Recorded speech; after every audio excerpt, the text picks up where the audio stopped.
The coin landed flat against the cobblestones and rang out once, clear as a bell in a church, and in the noise and press of Milsom Street on a December morning, not one person among the 30 or 40 who were near it bent to pick it up. Not the bootblack crouched at the corner. Not the woman selling oranges from a basket on her arm. Not the 2 gentlemen who had been walking beside the Duke of Ashmore when the coin dropped from the fold of his glove and caught a pale shaft of winter light on its way to the ground. Miss Harriet Vane picked it up. She had been standing just beyond the edge of the stall where the bookseller laid out his trays of second-hand volumes, and she had been watching the guinea fall with the particular attention of someone who knew exactly what a guinea meant. And she did not hesitate. She crouched, closed her fingers around it, and rose, and crossed the 2 yards of crowded pavement between herself and the man who had dropped it, and held it out. He was very tall. She had not noticed how tall until she was standing in front of him and found herself looking up at a face that might have been carved from pale stone, dark eyes set beneath a level brow, a jaw marked along the left side by a fine pale scar. The navy coat across his shoulders was fitted to a breadth of frame that suggested strength held carefully in reserve, and his expression as he looked down at her was not unkind, so much as very still. "Your Grace," she said, because the crest on the carriage behind him was plain enough. "I believe you dropped this." He looked at the coin in her outstretched hand. He looked at her. He produced a 2nd guinea from his coat pocket and held it toward her. "Keep it," he said. "Thank you," she said. "But no." He paused. He was not a man accustomed to pauses, she thought.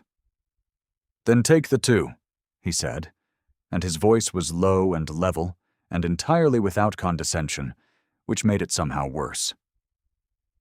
"You have done me a service. I have returned what was yours," she said. "That is not a service. That is only what is correct."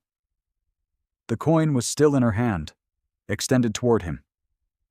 After a moment he took it.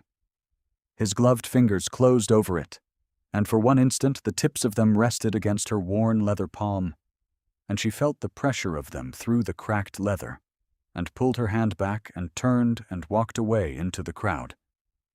Before he could speak again, she did not look back. The 2 gentlemen who had been walking beside the Duke of Ashmore exchanged a look. The Duke stood for a moment in the street with the guinea in his hand and a look on his face that the gentleman beside him had not seen before and could not name, and then he walked on, and the morning resumed itself as if the exchange had not occurred. It had occurred. Bath, which observed everything and forgot nothing, had been watching.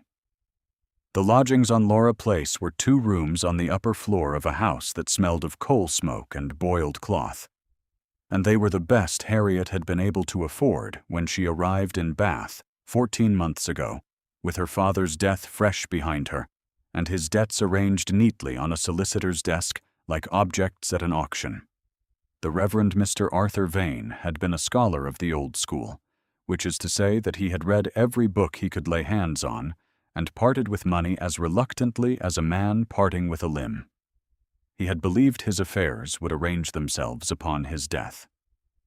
They had not. The living was entailed to a nephew, the books had been purchased partly on credit, and by the time the creditors were settled, what remained was less than £200, and a woman of 23, with no connections, no presentation, and an education far beyond what her circumstances now permitted her to require. Harriet had come to Bath because it was cheaper than London and possessed a circulating library large enough that she might occupy herself without spending money on the occupation. She had brought 12 crates of her father's books, the ones she loved most, and had not been forced to sell. She had set them along the wall of the sitting room with the steadying thought that she could sell them one by one when the need arose.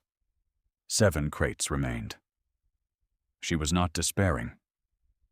Despair seemed to her a luxury, a state one indulged when there was room in one's circumstances to feel things freely. She was, instead, methodical. Every morning she rose at 7:30, dressed with care, ate what Mrs. Hollis sent up on a tray, and spent 2 hours at the window working through the Greek she was teaching herself from her father's Thucydides, because the exercise of translation required precision, and precision was calming. And then she went out. It was on one of these morning excursions that she had been standing at the edge of the bookseller's tray on Milsom Street, when the Duke of Ashmore's guinea hit the cobblestones. Mrs. Hollis was a compact woman of 60, with the careful eyes of someone who had been watching people underestimate her for 40 years. She had let Harriet stay in the rooms on Laura Place for 2 weeks past the quarterly payment without saying anything about it, and Harriet was aware of this, and felt it as a weight she could not entirely account for in practical terms, which made her anxious in the quiet hours before sleep. She had been brought up to understand that debts of kindness were the only kind that could not be repaid with money, which made them the most dangerous kind. "A gentleman's man came to the door this morning," Mrs. Hollis said, when Harriet returned from Milsom Street. She was wiping her hands on her apron in the way she had when she wished to appear casual about something that was not casual. "Left a card. Rather a large man, well dressed." Harriet looked at the card. It bore the name of a solicitor she did not recognize, and beneath it, in smaller letters, the address of a firm in Brock Street. "He said something about the books," Mrs. Hollis added. "About your father's collection specifically. I told him you were not at home." Harriet set the card on the table beside her Thucydides. She knew what it meant. Mr. Phineas Solt had been her father's creditor's agent for the better part of 2 years, and he had a gift for appearing precisely when she had begun to feel that she had room to breathe. She put her hand into the pocket of her pelisse and touched the small worn shilling that lived there, the last coin her father had pressed into her hand on the morning he died, his voice very quiet, his hand very cold. "Spend it on something that pleases you," he had said. She had never spent it. It had accumulated instead a weight disproportionate to its size, which was the way of objects carried a long time. She was still standing with her hand in her pocket when Mrs. Hollis said, "They say the Duke of Ashmore has taken the Royal Crescent House." "Do they?" said Harriet. "Bath is talking of nothing else. A duke in November, with a child, but no duchess. The ladies are already calculating." Harriet thought of the coin in his hand, and the particular quality of stillness in his face. She had not been able to read the expression. She was not certain she had wanted to.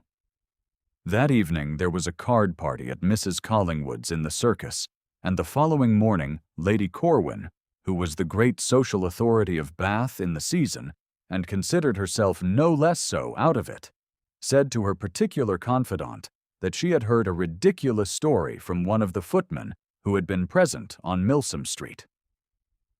A street woman, or very nearly, had retrieved the Duke's dropped coin and refused his reward, and the whole incident had been blown quite out of proportion by people who had nothing better to talk about. "That coin woman from the street," Lady Corwin said. "The one who would not take his money? How peculiar. A beggar with pride is still a beggar."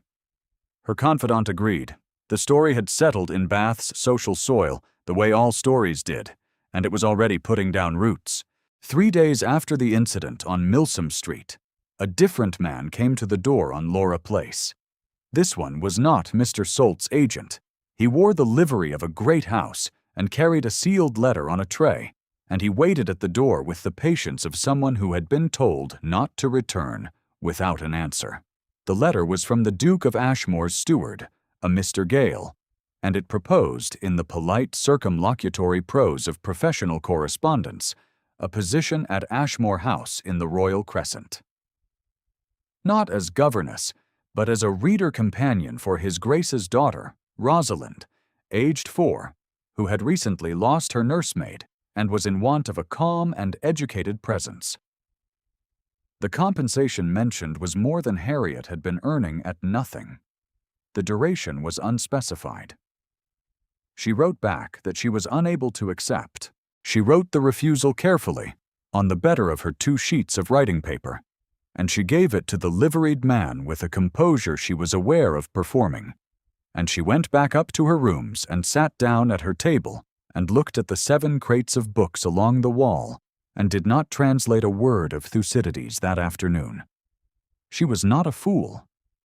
She understood that the position had come from the Duke rather than from genuine administrative need, and that what he intended was to pay her, indirectly, for something she had already refused to accept payment for.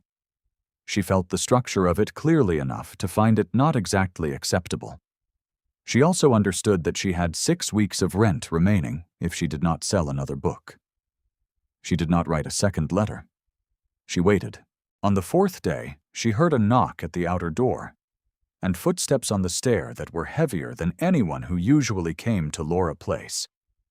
And she understood before the knock at her sitting room door what was happening. She set down her pen. She smoothed her gray skirt. She said, "Come in."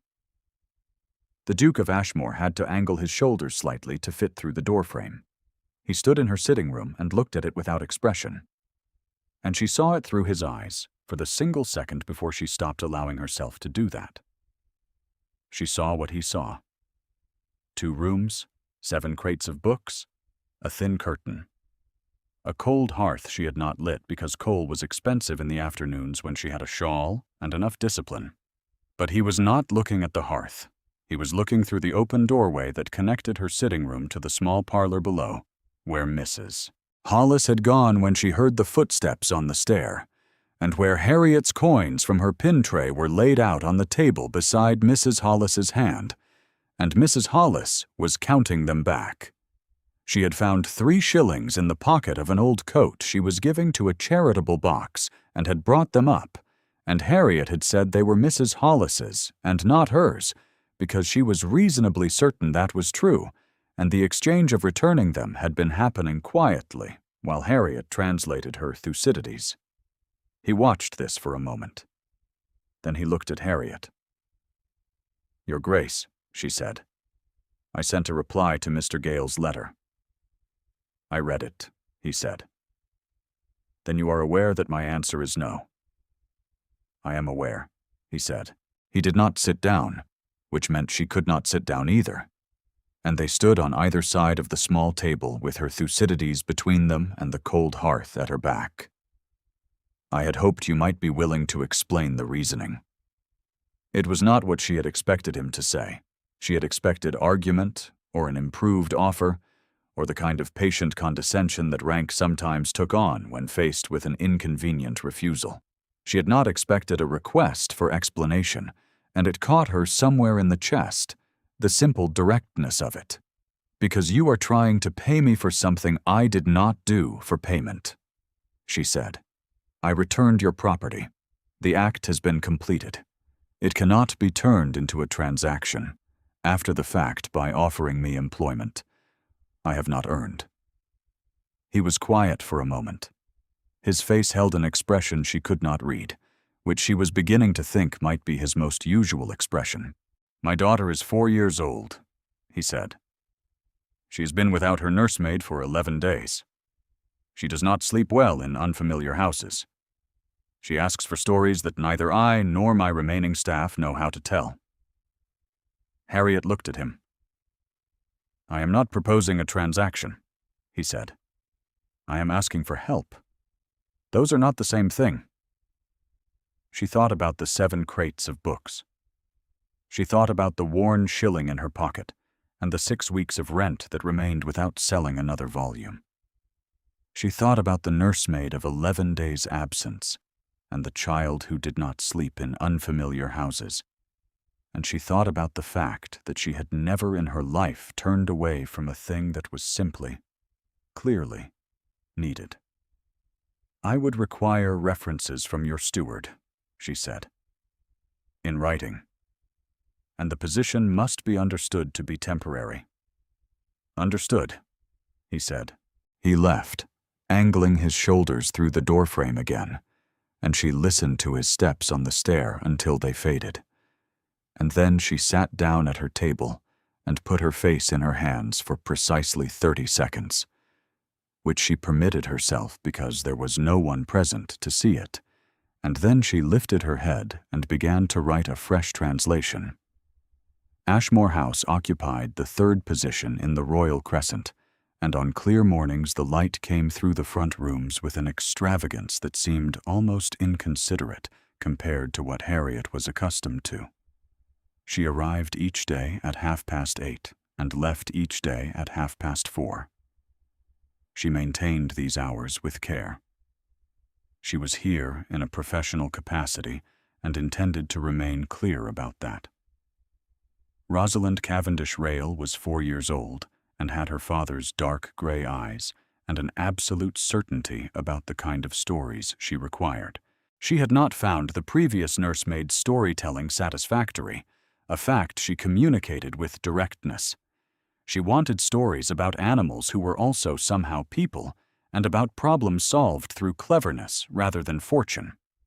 Harriet provided these, and also read from a book of natural history the Duke's library contained, and Rosalind listened with the focused attention of a child who is taking notes on something she intends to use later. The Duke appeared in the nursery on the third morning. He appeared in the doorway, which was his preferred mode of arrival in a room Harriet had begun to notice. He stood in doorways and assessed what he found before committing to entry. Like a man who had learned that the cost of entering a room incorrectly was high. He looked at Rosalind. He looked at Harriet, who was sitting on the nursery floor with the natural history book open across her lap, and a small painted illustration of a puffin held up for Rosalind's inspection. Then he looked at the puffin. "Come in, Papa," said Rosalind. "Miss Vane is explaining about birds that cannot quite fly." "Technically," Harriet said, "they can fly. Underwater." "That is not the usual meaning of flight," the Duke said, and stepped into the nursery.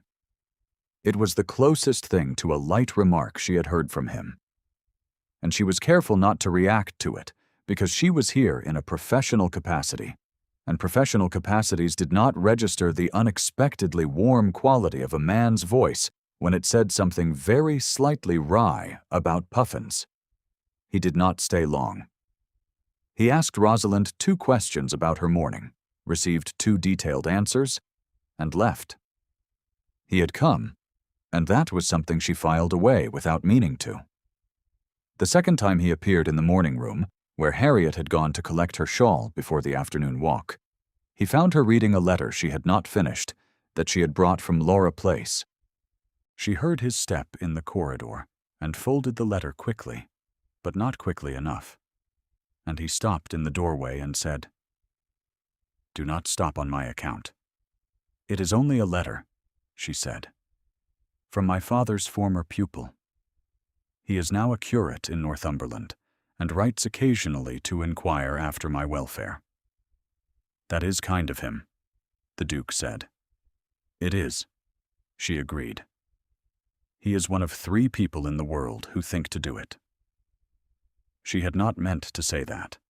It came out with a matter-of-factness that she regretted the moment it was audible, because matter-of-factness about loneliness was its own form of statement, and she was not here to make statements about herself. She picked up her shawl. "I will take Rosalind to the gardens if the weather holds," she said. "Wear the wool cloak," he said. "Not the shawl. The wind off the crescent is colder than it looks." She stood for a moment looking at him.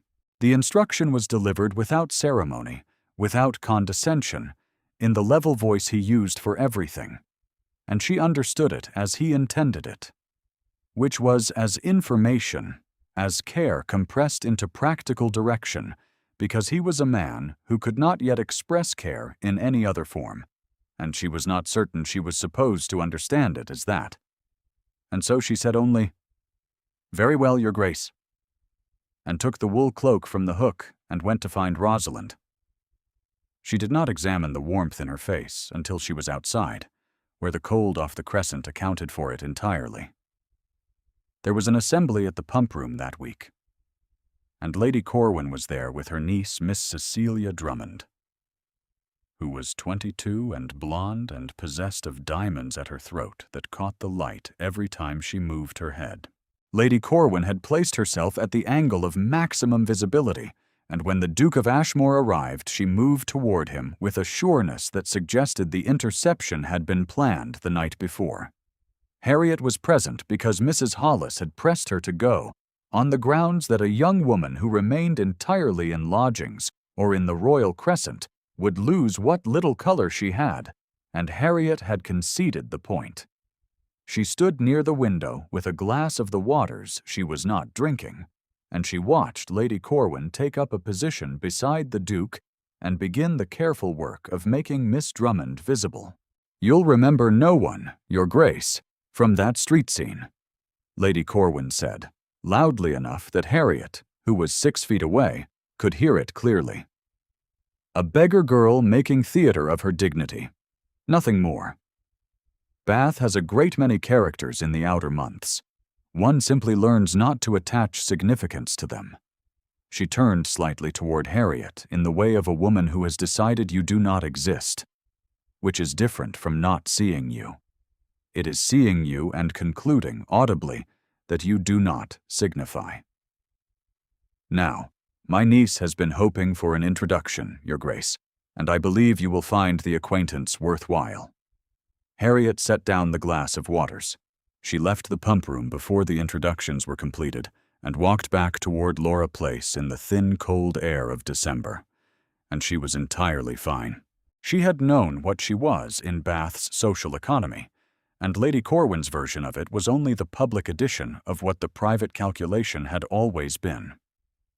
She was a woman without fortune, without connection, without position, in a city where all three of those things were the price of admission to anything that mattered.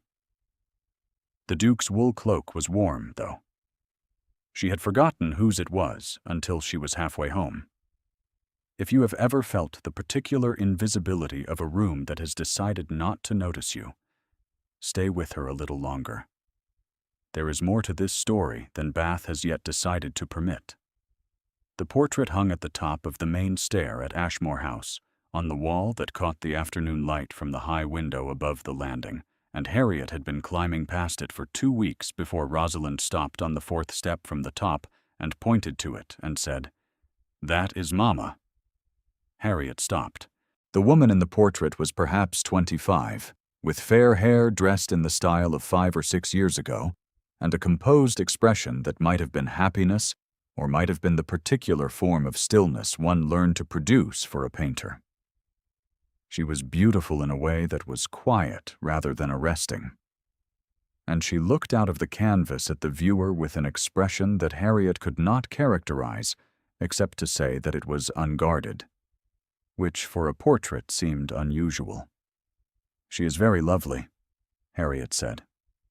"She died," Rosalind said, with the matter-of-fact precision of a child who has learned the word, but not yet the full weight of it. "When I was born. Papa does not like to talk about it." Harriet looked at the portrait for a moment longer. Then she took Rosalind's hand, and they went on up to the nursery. She learned the rest not from Rosalind, but from the evidence around the portrait. The angle at which it was hung was not the angle of a painting displayed with pride, but of one placed somewhere between presence and absence. As if whoever had directed its position could not decide whether keeping it was worse than removing it. She learned it from the way the Duke moved in the upper rooms, quickly, his eyes directed forward and his face steady, never pausing on the landing. She learned it from the particular silence of the library in the late afternoon, which was a room someone had stopped entering. She was in the library herself on a Wednesday, because Mr. Gale had asked her to check the inventory of books against a list the previous steward had prepared, and because this was the kind of task she was good at, and because the Duke was away in the afternoon and the house was quiet. She had the list on the table beside the window and was working her way along the shelves when she heard the step she recognized without meaning to, and she turned, and he was in the doorway. He was not supposed to be back until 5. The clock on the library mantelpiece said 3:30. "I will finish tomorrow, if you would prefer," she said. "No." He came into the room. He stopped at the table and looked at the inventory list, and then at the shelves she had been working through, and something in his face shifted in a way she could not name. "These were her books," he said. "Cecily's. I should have had Gail sort them. I should have done it months ago." She did not say anything. She waited. He did not seem to notice that she was waiting or to be made uncomfortable by the silence, which was one of the things she had come to understand about him. He did not require sound to fill space. "She came here with 3 crates of books," he said. "She was an excellent reader. Better than I am. She read faster, and she retained more, and she would tell me the arguments of books I had not read, as if she had authored them herself, quite precisely." He paused. "I was not attentive enough to what she was telling me.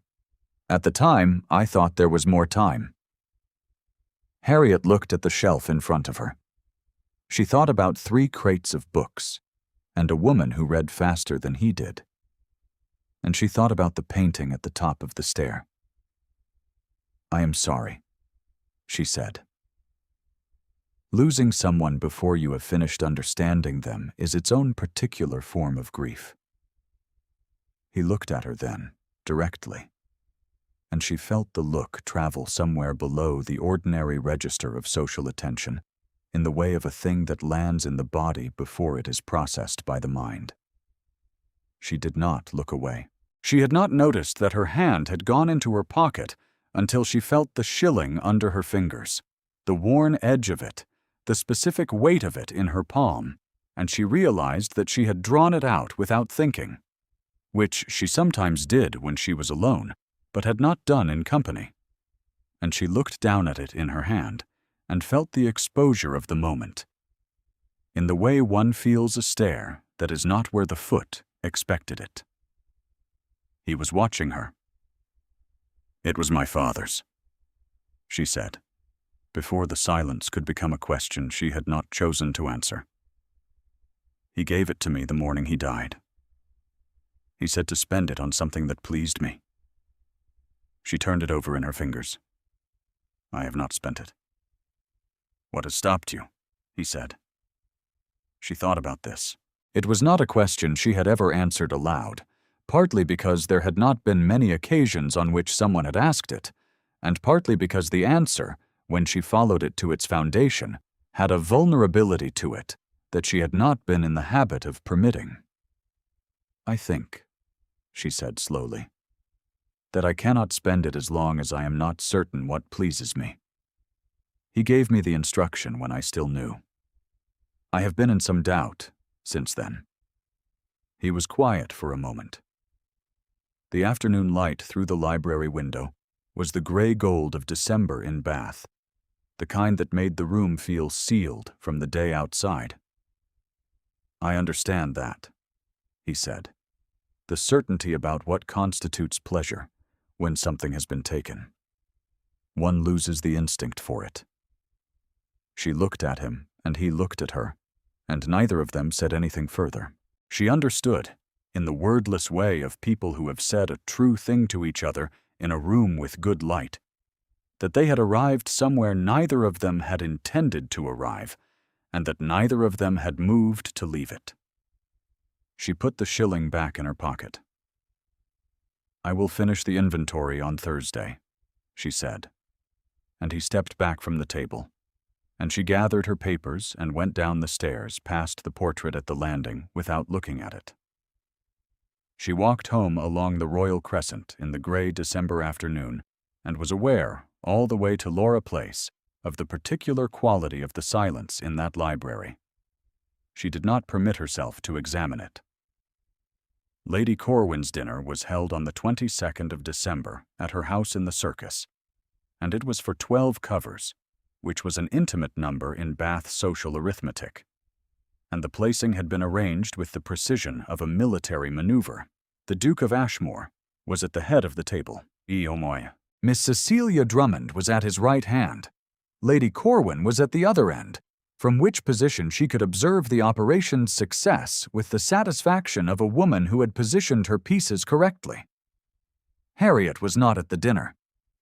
She was at her lodgings on Laura Place, eating what Mrs. Hollis had sent up and translating a passage of Thucydides that concerned itself with the Athenians' decision before Syracuse, which was a decision made by people who had misjudged what they were entering and paid for the error at great length. She thought this was probably apt, in a general sense, without being quite certain what she was applying it to. She knew about the dinner because Mrs. Collingwood had mentioned it to Mrs. Hollis at the market, and because Mrs. Hollis had the efficient communication habits of a woman who understood that the people in her house needed accurate information about the social terrain, even if they were not themselves on it. There was to be a formal dinner. The Duke of Ashmore was expected. The placing was arranged. The expectation of a particular outcome was, according to Mrs. Collingwood, very nearly universal. Harriet put down her Thucydides and picked it up again and put it down again.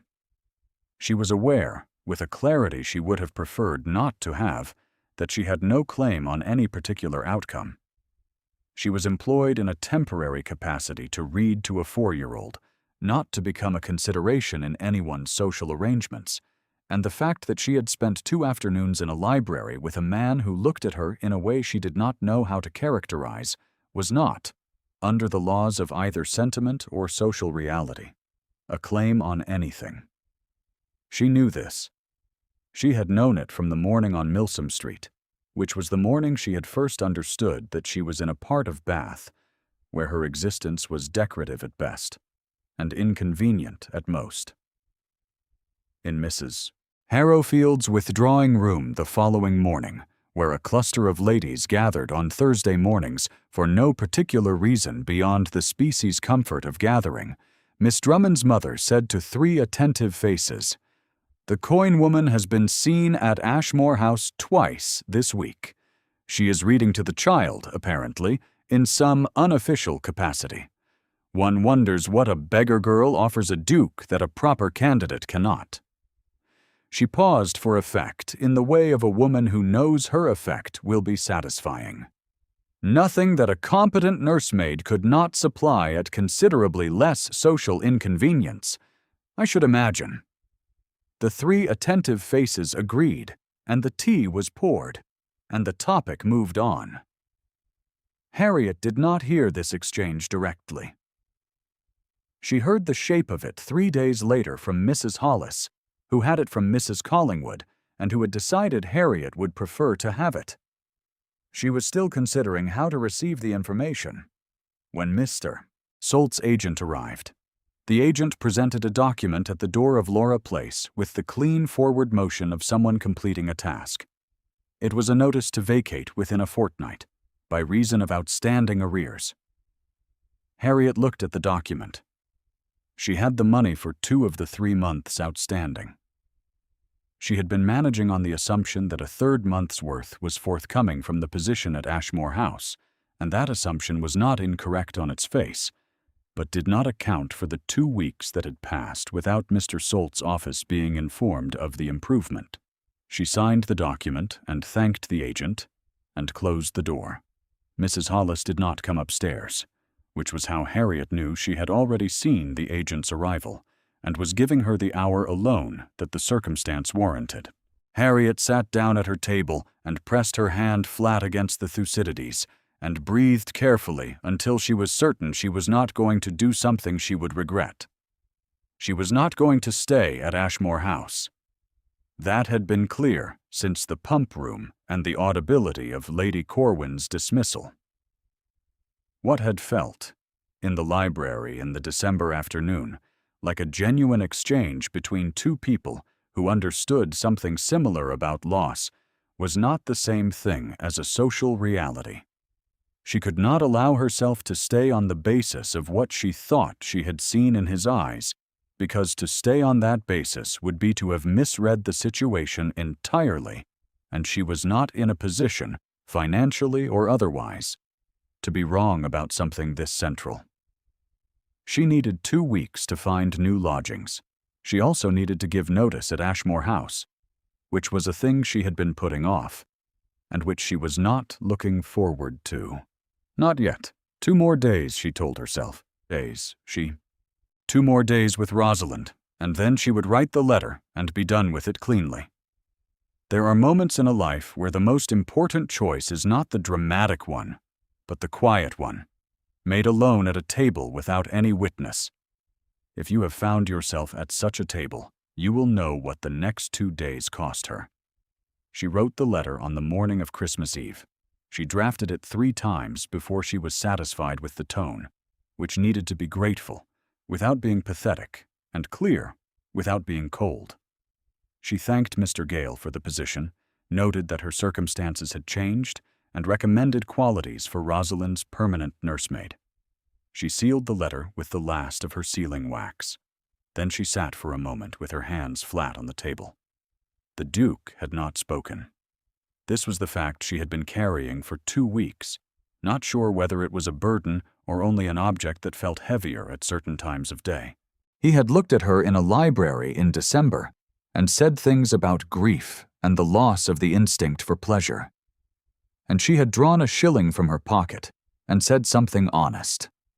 And there had been a quality in the silence between them she had never experienced with another person, which was the quality of being entirely met. But he had not spoken, and she could not stay in a house where she was waiting for a man to speak who had not spoken. Because waiting for something that had not been offered was its own form of diminishment, and she had been diminished quite enough in the past 14 months without adding to the account. She put the letter in her bag and walked to the Royal Crescent. The morning was cold and still. The crescent curved above her as she came up the hill, its pale Georgian stone holding the color of the winter sky, and she thought, not for the first time, that it was a beautiful city for the people who were in a position to be sustained by its beauty, rather than haunted by what it cost to remain in it. Mrs. Hollis had sent her with a small packet of gingerbread for Rosalind, wrapped in cloth, and Harriet carried this alongside her letter and her own small dignity, which was all she had ever had, that was entirely her own, and which she intended to deliver intact to the door of Ashmore House, and intact out of it. She found Rosalind in the nursery, cross-legged on the floor, surrounded by the painted animals from her Noah's Ark, arranging them with a system that was not alphabetical or by size, but appeared to be organized according to some private principle Rosalind had not yet articulated. Harriet sat on the floor beside her for 1 hour and 1 hour only, and she told a story about a family of puffins who discovered they could navigate by starlight. And Rosalind listened with her chin in her hands and her gray eyes very serious. And at the end of the story, she said, "Will you tell me another one tomorrow?" "Not tomorrow," Harriet said. "But someone will. Someone who knows lots of stories." Rosalind looked at her. She was 4 years old and understood more than 4 years old accounted for, which was her father's look on a child's face, the same quality of assessing the thing in front of her accurately and deciding what to do with the accuracy. "Are you going away?" she said. "I am," said Harriet. "Because of the dinner," Rosalind said. Harriet looked at her. "What do you know about the dinner?" "Mrs. Groves said Papa was going to marry the yellow-haired lady," Rosalind said. "She told the other Mrs. Groves in the passage. I heard." Harriet put her arms around the child and held her for a moment, precisely long enough for the warmth of her to become a thing she was going to remember later when she did not want to. And then she let go. She gave the packet of gingerbread to Rosalind. She found Mr. Gale in his office on the ground floor and delivered the letter with a steadiness she was proud of, and she explained in quiet terms that her situation required her to conclude the arrangement by the end of the week. Mr. Gale received this with the controlled neutrality of a man who had been trained to receive unexpected information without registering it. But there was something in the very slight pause before he accepted the letter that told her he had not expected it. She was in the entrance hall putting on her coat when the Duke came down the stair. He stopped on the third step from the bottom and looked at her. She looked at him.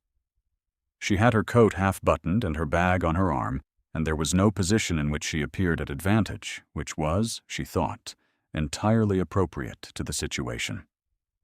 "You are leaving early," he said. "I have given Mr. Gale my notice," she said. "I am very grateful for the position. I hope the permanent nursemaid is found quickly." He was very still for a moment, the way he had been still on Milsom Street with the guinea in his hand. "Harriet," he said. Her name in his voice stopped her breath.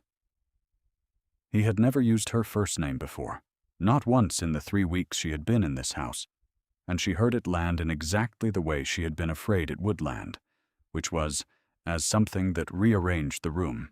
She finished buttoning her coat. "Good day, Your Grace," she said, and opened the door, and went out into the rain, and pulled it shut behind her. She walked home very quickly. She did not look up from the pavement, or permit herself to listen for the door opening behind her. She walked the length of the Royal Crescent in the gray Christmas Eve rain with her right hand closed around the small worn shilling the whole way, which was not spending it on something that pleased her, but was the closest she had come in a long time to knowing what that might mean. The pump room on Christmas morning was occupied by the Bath residents, who had nowhere particular to be, and who had agreed, by the unspoken convention of the displaced, to pretend this was a choice. There was holly at the windows, and a quartet attempting something seasonal at the far end, and Harriet stood at the tall windows with the waters she was not quite drinking, because Mrs. Hollis had asked her to come. She had slept poorly. She had lain awake in the thin hours before dawn and listened to the rain, which had not stopped since Christmas Eve. And she had not thought about the entrance hall, or the third step from the bottom, or the way her name had sounded in his voice. Because there was nothing productive in thinking about those things, and she had spent a great deal of the night not thinking about them. Lady Corwin arrived at 10:30 with Miss Drummond on her arm and took up the pump room's customary position near the central pillar, which afforded a view of both entrances. Miss Drummond wore a gown of pale gold that was exactly the color of her hair, which Harriet suspected was not accidental. She was beautiful and well dowried and entirely correct, and Harriet watched her from the windows and thought that he was not wrong. She turned back to the window. She heard the door at the north end of the room open. She did not turn around. She heard the change in the room's social weather, the slight rearrangement of attention that a significant arrival produced, the way the quartet faltered for a half-beat and recovered, and she understood without turning that he was there. And she looked out at the rain-gray sky over Bath and kept her face forward. She heard Lady Corwin begin to speak. She heard the movement of several pairs of shoes. She heard Miss Drummond say something musical and indistinct in the way of a woman performing pleasure at an encounter that has been arranged to seem accidental. Then she heard silence. Not the silence of a room at rest, but the silence of a room that has collectively held its breath. The specific quality of gathered attention that precedes something being done that cannot be undone. She felt it before she understood it, the way one feels a change in the air before the weather turns. She turned. He was crossing the room, not toward Lady Corwin's pillar, not toward Miss Drummond and the pale gold gown and the calculated interception. He was crossing the full width of the pump room in 3 long strides, and his face held the expression she had last seen on the third step from the bottom of the stair on Christmas Eve. The expression she had not permitted herself to examine, which was the look of a man who has understood something and is acting on it before the understanding can be argued away. Every face in the room turned. Lady Corwin's hand stopped at her fan. He stopped in front of Harriet. She looked up at him. Her heart was doing something inconvenient against her ribs. The rain fell outside the tall windows, and the quartet had ceased entirely, and the only sound in the pump room was the faint drip of the pump, and the particular silence of a crowd that has understood that something is about to happen, and is deciding whether to permit it. He turned to face the room. "Miss Harriet Vane," he said, in a voice that was not raised and did not need to be, "is the woman I intend to marry." The sentence landed in the silence and held. Lady Corwin made a sound. Miss Drummond's expression went through three things very quickly, the third of which was something that looked, to Harriet's close attention, almost like relief. The relief of a woman who had also been arranged rather than consulted, and who had not been given the language to object to it until just now. Harriet looked at the Duke.